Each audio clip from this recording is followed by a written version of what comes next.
Hello everyone, capsule course के एक नए एपिसोड में फिर से आप लोग का स्वागत है। आज मैं आप लोग को पृष्ठीय क्षेत्रफल और आयतन का अगला पार्ट बताने वाला हूं। ये पार्ट भी बहुत ज्यादा इंपॉर्टेंट है। इसमें मिक्स क्वेश्चन लेंगे जो एक सेप दूसरे सेप से चिपका हुआ रहेगा। इस टाइप का क्वेश्चन इसमें लेंगे। ये क्वेश्चन 5 नंबर में पूछा जाता है जब भी पूछता है तो इस टाइप के क्वेश्चन को आप जरूर पढ़िए। और इस चैनल के माध्यम से आपको केवल वीवीआई क्वेश्चन ही बताया जा रहा है जो 2024 के लिए बहुत ज्यादा इंपॉर्टेंट है।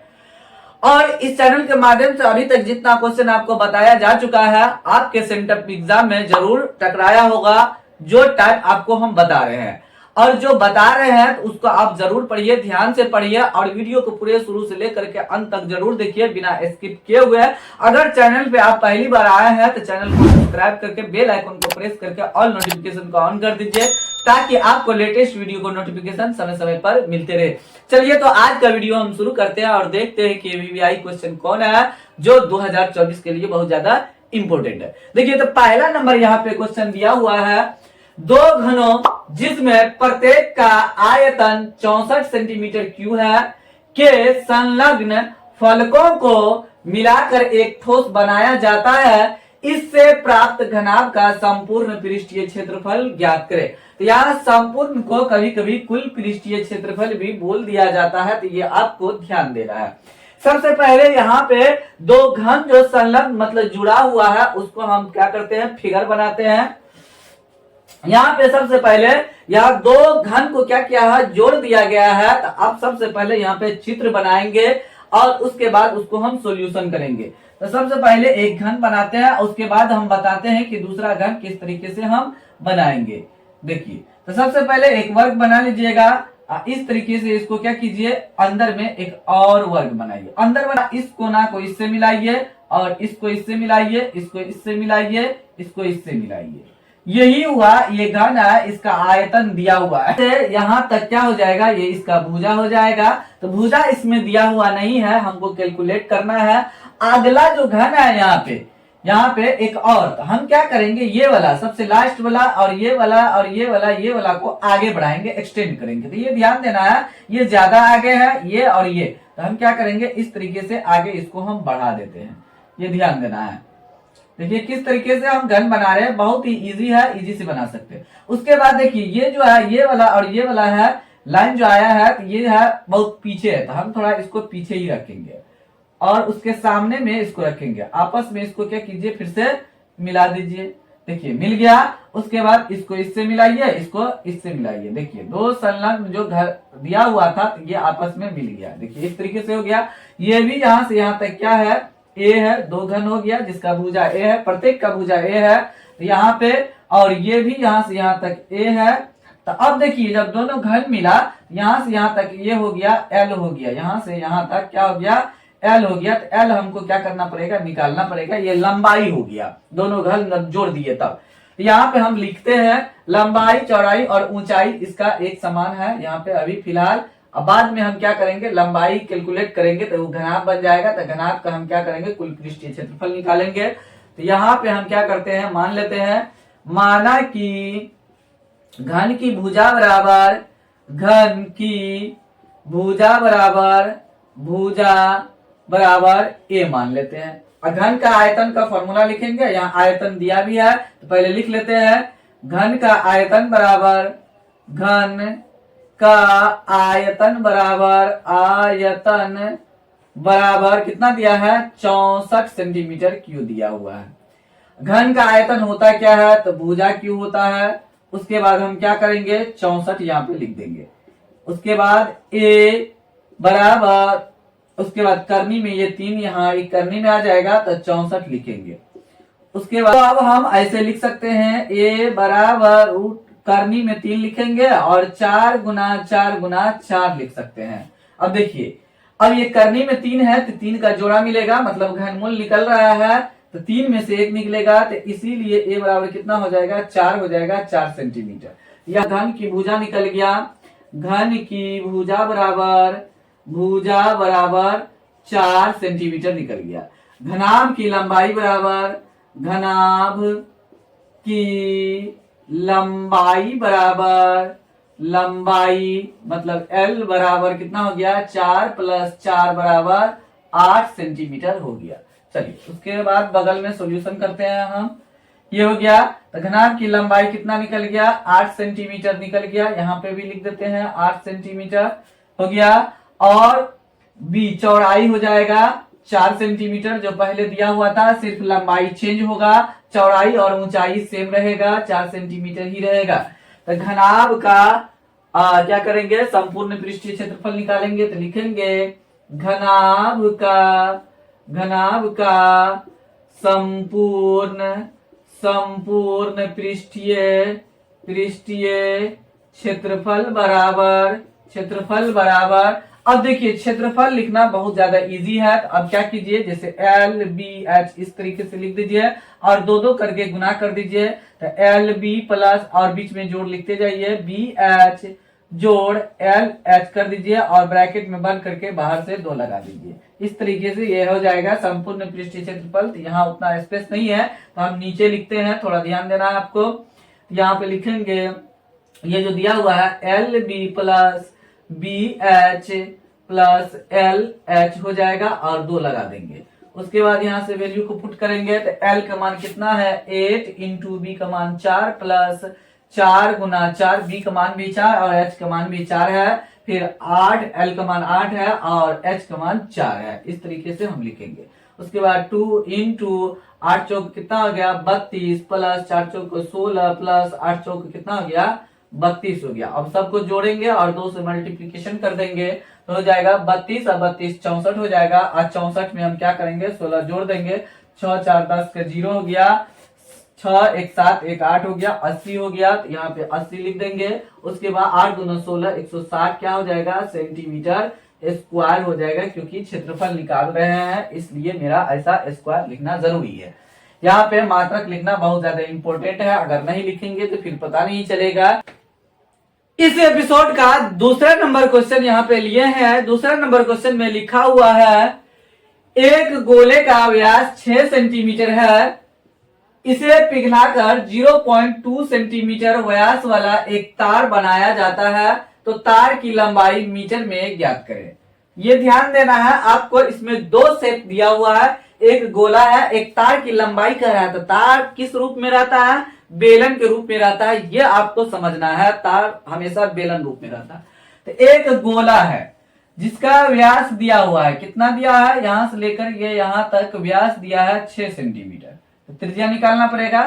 इसको क्या किया है, पिघला कर करके, इसको जब हम पिघलाए तो किसके बराबर में हो गया, बेलन के बराबर हो गया। एक तार है इस तरीके से हो गया। तो बेलन की क्या कर रहा है, लंबाई निकालने के लिए, तो इस तरीके से ये तार बनाया। तो इसका जो व्यास दिया है यहां से यहां तक जो दिया हुआ है, डी बराबर 0.2 सेंटीमीटर दिया हुआ है। चलिए यहां पे यही इसका हम क्या करेंगे, निकालेंगे, एल निकालेंगे। एल का मतलब हुआ ऊंचाई निकालना है। अगर सीधा खड़ा कर देंगे तो ऊंचाई हो जाएगा, वैसे इसको इस तरीके से हॉरिजॉन्टल में रख दिया है तो लंबाई हो जाएगा। लंबाई को ही ऊंचाई यहां पे बोलेंगे, या ध्यान देना। तो हम क्या करेंगे, लिखेंगे माना कि तार की लंबाई बराबर लंबाई h लिखते हैं, लंबाई बराबर l लिख देंगे। हो गया, इस तरीके से हम लिख दिए, लंबाई l लिख दिए। जो h है उसी को हम लंबाई यहां मेंशन करेंगे, नहीं तो आप लोग कहेंगे कि फार्मूले बदल गया। फार्मूला नहीं बदलेगा, जैसे ऐसे रहेगा तो क्या हो जाएगा, ऊंचाई हो जाएगा। इसी को सुला देंगे तो क्या हो जाएगा, लंबाई कहेगा, लेकिन ऊंचाई का फार्मूला लगाएंगे यहाँ पे, ये ध्यान देना। तो यहाँ पे दिया है डी बराबर गोले का व्यास, यहाँ लिखते हैं गोले का, यहाँ पे स्मॉल और कैपिटल कर देते हैं जिससे कि समझने में इजी हो जाएगा, क्योंकि दोनों का व्यास अलग अलग दिया हुआ है। यहाँ पे लिखेंगे गोले का व्यास बराबर कैपिटल डी लिखे हैं 6 सेंटीमीटर दिया हुआ है। तो क्या होगा, त्रिज्या निकाल लेंगे, r बराबर 6/2 लिखेंगे, 2 का 2 2 तिया 6 हो जाएगा, 3 सेंटीमीटर हो गया, r निकल गया। उसके बाद हम इसका भी क्या करेंगे, त्रिज्या निकाल लेंगे। यहां लिखेंगे तार का व्यास मतलब d बराबर 0.2 सेंटीमीटर है दिया हुआ।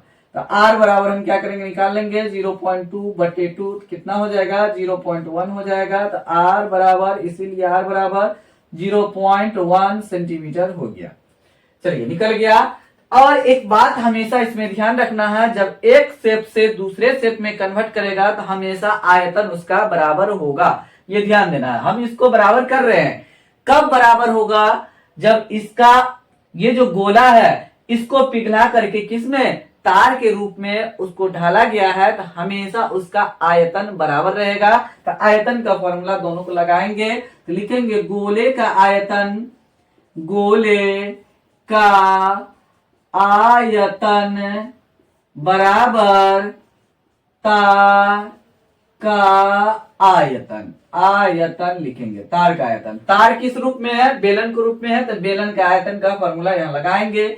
गोले का आयतन 4/3 पर आर क्यू लिखेंगे, और तार का आयतन, तो बेलन का आयतन पर आर स्क्वायर एच लिखेंगे। एच की जगह पे क्या करेंगे, यहाँ एल माने हैं, यहाँ पे एल लिख देंगे, हो गया। उसके बाद पाई से पाई कट जाएगा। उसके बाद यहाँ पे बचा 4/3, आर का मान यहाँ पे कितना दिया है, कैपिटल आर 3 दिया है, तो 3 का हम क्या करेंगे, क्यू कर देंगे, बराबर। और स्मॉल आर कितना है, 0.1 का हम क्या करेंगे, स्क्वायर इंटू एल लिख देंगे, हो गया यहाँ तक सोल्यूशन। उसके बाद आगे करते हैं, तो आगे है यहाँ पे लिखेंगे 4/3 इंटू 3 इंटू 3 इंटू 3 बराबर, उसके बाद 0.1, तो 0.1 इंटू 0.1 इंटू एल लिखेंगे। उसके बाद ये 3 से 3 कट गया। उसके बाद लिखेंगे 4 इंटू 3 इंटू 3, और ये देखिए ये इसके गुना में है, एल के गुना में, तो इस साइड आएगा, क्या हो जाएगा, भागा में आ जाएगा, 0.1 इंटू 0.1 बराबर एल हो गया। उसके बाद इसको दशमलव उड़ाएंगे तो यहाँ ऊपर में क्या करेंगे, 10 लिख देंगे, और ये दशमलव उड़ाएंगे तो इधर लिख देते हैं, हो गया। उसके बाद हम क्या करेंगे, गुणा करेंगे, 4 तिया 12, 12 तिया कितना हो जाएगा, 36, 2 0 लिख देंगे, बराबर एल हो जाएगा। इसीलिए एल बराबर कितना हो गया, 36 पे 00 लिखेंगे, इतना सेंटीमीटर हो गया।